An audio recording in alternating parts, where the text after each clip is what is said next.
Շնորհակալություն, հարգելի գործընկերներ, ես պիտի համաձայնվեմ իմ գործընկեր պարոն Վարդանյանի հետ այն գնահատականում, որ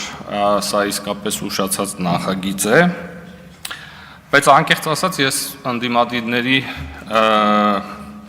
խնդիրը այս կոնտեքստում չեմ հասկանում եւ ըստ էության իրենց ասացի եւ մեր ասացի մեջ մեծ հաշվով տարբերություն չեմ տենում հետեւյալ պատճառով։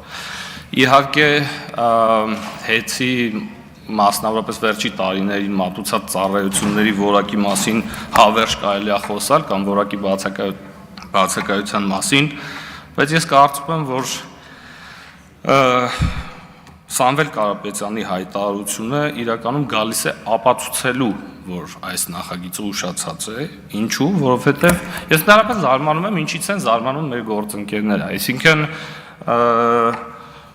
նորմալ է, որ օտարերկրյա քաղաքացի հանդիսանալով կարևորագույն ենթակառուցվածքի, ուրեմն սեփականատեր, քաղաքական հայտարարություններ անի, ընդ որում հարց է սա քաղաքական է, թե այլ որակումներով կարելի է միգուցե այս հայտարարությունները բնութագրել, բայց հայտարարություն, որ հետագայում կպարզվեր, որը գալիս է օժանդակելու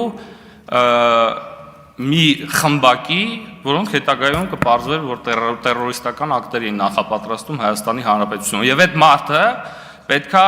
տիրապետեր եւ կառավարեր Հայաստանի Հանրապետության ամենակարևորագույն ենթակառուցվածքներից մեկը, եւ երբ որ սա դիտարկում ենք այդ թվում այն կոնտեքստում, երբ նշյալ անձինք պատրաստվում էին